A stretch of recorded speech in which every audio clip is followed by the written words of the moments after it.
6월 22일 새벽 예배를 시작하겠습니다. 사도신경으로 우리의 신앙을 고백하시겠습니다. 나는 전능하신 아버지 하나님, 천지의 창조주를 믿습니다. 나는 그의 유일하신 아들, 우리 주 예수 그리스도를 믿습니다. 그는 성령으로 잉태되어 동정녀 마리아에게서 나시고 본디오 빌라도에게 고난을 받아 십자가에 못 박혀 죽으시고 장사된 지 사흘 만에 죽은 자 가운데서 다시 살아나셨으며 하늘에 오르시어 전능하신 아버지 하나님 우편에 앉아 계시다가 거기로부터 살아있는 자와 죽은 자를 심판하러 오십니다. 나는 성령을 믿으며 거룩한 공교회와 성도의 교제와 죄를 용서받는 것과 몸의 부활과 영생을 믿습니다. 아멘.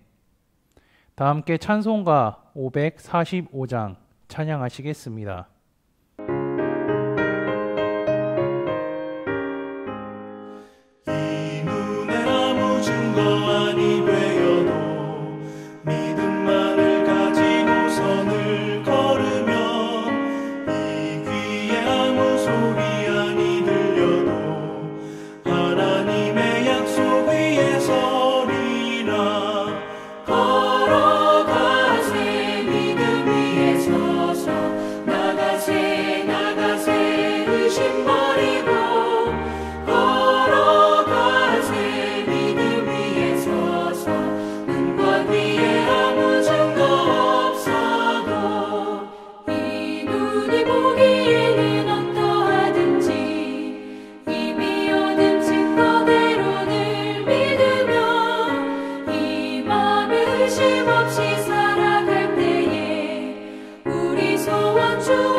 오늘 우리에게 주시는 하나님의 말씀은 사도행전 22장 30절에서 23장 11절 말씀입니다. 그중 23장 1절에서 10절까지 제가 봉독해 드리도록 하겠습니다. 바울이 공회를 주목하여 이르되 여러분 형제들아 오늘까지 나는 범사의 양심을 따라 하나님을 섬겼노라 하거늘 대제사장 아나니아가 바울 곁에 서 있는 사람들에게 그 입을 치라 명하니 바울이 이르되 회칠한다며 하나님이 너를 치시리로다. 내가 나를 율법대로 심판한다고 앉아서 율법을 어기고 나를 치라 하느냐 하니 곁에 선 사람들이 말하되 하나님의 대제사장을 내가 욕하느냐. 바울이 이르되 형제들아 나는 그가 대제사장인 줄 알지 못하였노라. 기록하였으되 너희 백성의 권리를 비방하지 말라 하였느니라 하더라. 바울이 그중 일부는 사두개인이요 다른 일부는 바리새인인 줄 알고 공회에서 외쳐 이르되 여러분 형제들아 나는 바리새인이요 또 바리새인의 아들이라. 죽은 자의 소망 곧 부활로 말미암아 내가 신문을 받노라. 그 말을 한즉 바리새인과 사두개인 사이에 다툼이 생겨 무리가 나누어지니 이는 사두개인은 부활은 없고 천사도 없고 영도 없다 하고 바리새인은 다 있다 함이라. 크게 떠들세 바리새인 편에서 몇 서기관이 일어나 다투어 이르되 우리가 이 사람을 보니 악한 것이 없도다. 혹 여기나 혹 천사가 그에게 말하였으면 어찌하겠느냐 하여 큰 분쟁이 생기니 천부장은 바울이 그들에게 찢겨질까 하여 군인을 명하여 내려가 무리 가운데서 빼앗아 가지고 영내로 들어가라 하니라. 아멘. 천부장에게 바울은요 흥미로우면서도 경계해야 할 인물입니다. 바울을 향한 유대인의 반응이 그 증거였죠. 천부장은 관할구역에 있었던 소동에 대해서 파악하고요. 총독에게 알릴 의무가 있었기에 다음날 제사장과 사내들인 공의회를 소집합니다. 천부장은 군사적 능력도 있고요. 행정적으로도 능력이 있기에 이것은 가능한 일이었죠. 천부장은 문제의 원인이 유대교 내의 종교적 다툼이면 어서 처리하려고 이렇게 빨리 모이라고 했을 겁니다. 하지만 정치적 문제로 확대될 가능성을 감지한다면요, 적극적으로 개입할 것이죠. 천부장은 바울을 피고 발언으로 그들 앞에 세우죠. 바울이 결박 없이 선 것은요, 그가 로마 시민권자이기 때문입니다. 아무리 시민권자라 해도 죄가 드러난다면요, 당연히 합당한 처벌을 받게 될 것이죠. 바울을 신문하는 방법은 종교재판 형식으로 진행되었고요. 천부장은 이 상황을 모두 지켜봤습니다.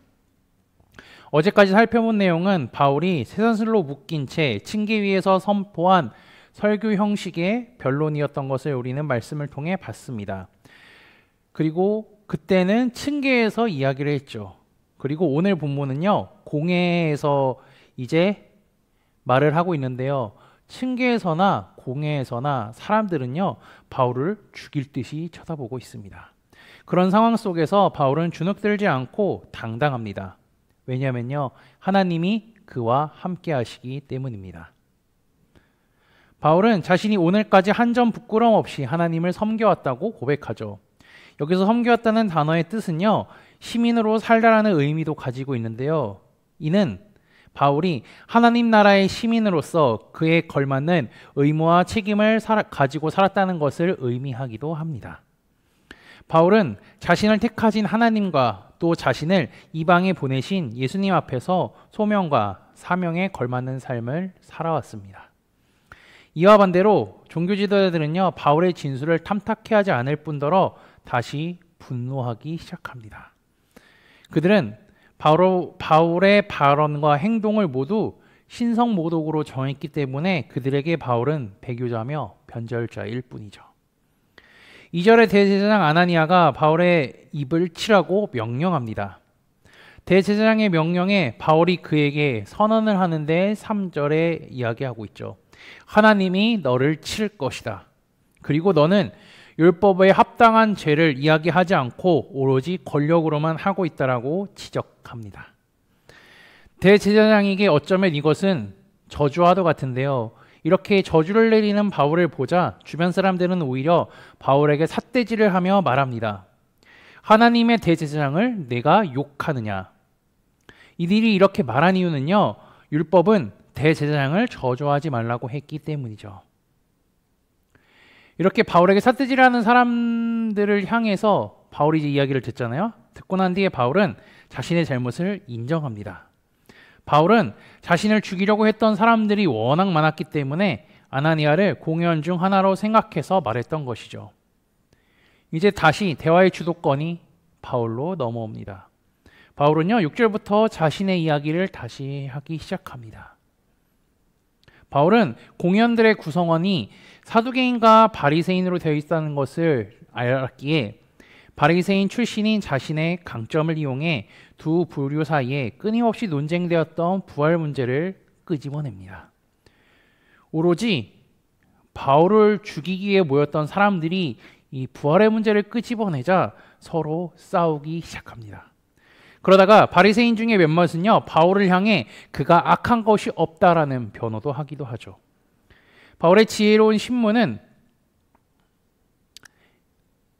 예상치 못한 방향으로 흐르게 되었고요.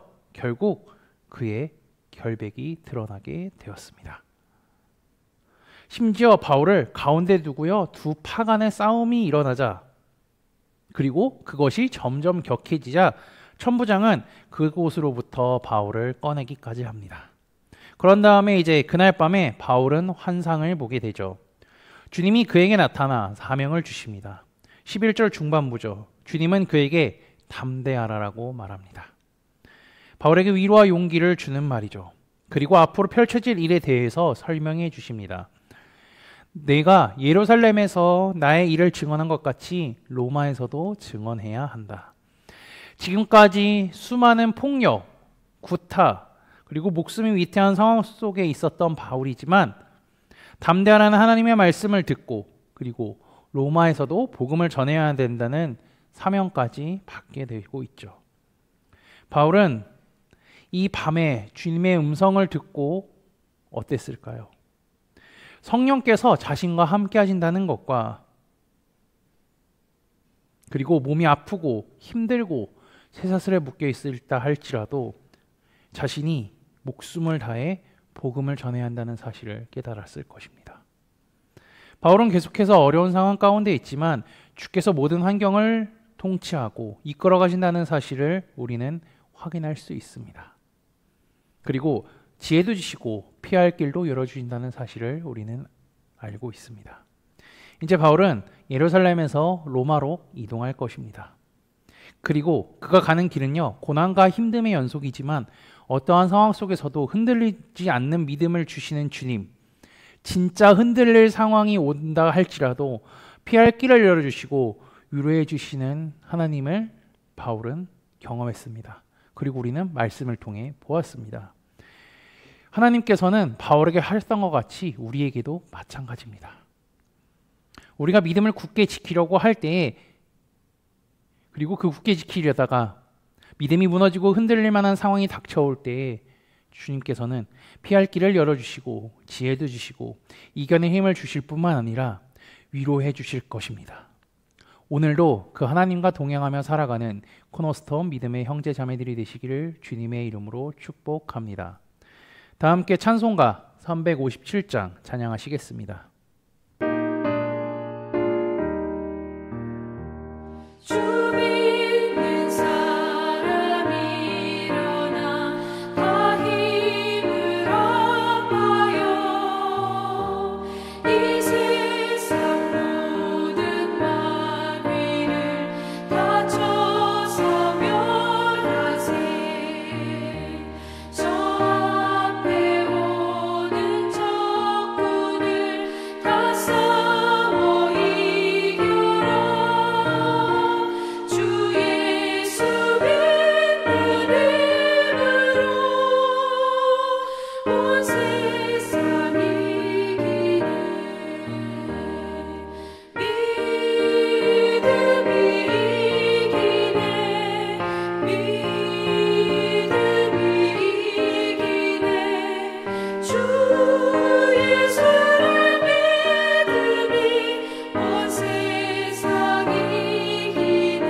다 함께 기도하시겠습니다. 하나님 아버지 감사합니다. 오늘 하루도 예배로 시작할 수 있게 하시고 하나님께 찬양과 경배를 올려드리게 하시니 감사합니다. 하나님, 덥고 짜증나는 날씨가 계속되지만 그 가운데서도 내 마음을 지키게 하시고 그 상황 속에서도 하나님께 감사하는 삶을 살아가게 인도하여 주시고 그리고 내 입술에 찬양과 경배가 넘치게 하옵소서. 지난주에 들었던 말씀을 기억하며 기도합니다. 예루살렘 성읍엔 큰 부흥이 있었습니다. 말씀에 대한 사모함, 배움과 깨달음이 있었고요. 그 말씀을 통해 죄가 생각나 회개하고 자복했습니다.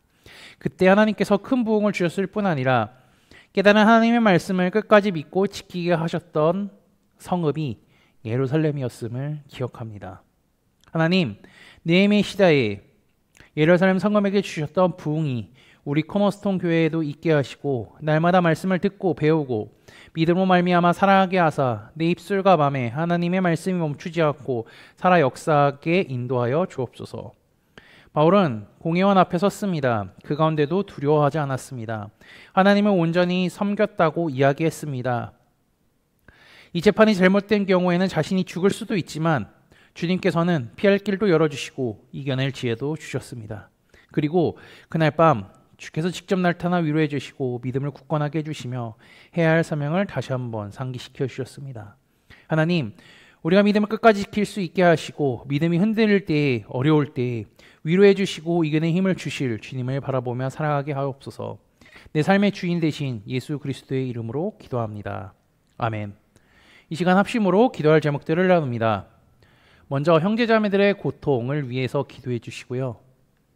두 번째는 복음을 듣고 구원받는 사람이 많아지기를 위해 기도해 주시기 바랍니다. 그리고 지난주에 들었던 말씀을 기억하며 기도하시고 교회를 이끌어 가시는 담임 목사님과 사역자들을 위해 기도해 주시기 바랍니다. 그리고 오늘 오전에 진행되는 여호수아 목회자 세미나를 위해 소그로먼들을 위해 각자 가지고 계신 기도의 제목들을 놓고 기도하시기를 바라며 오늘도 주 안에서 승리하십시오.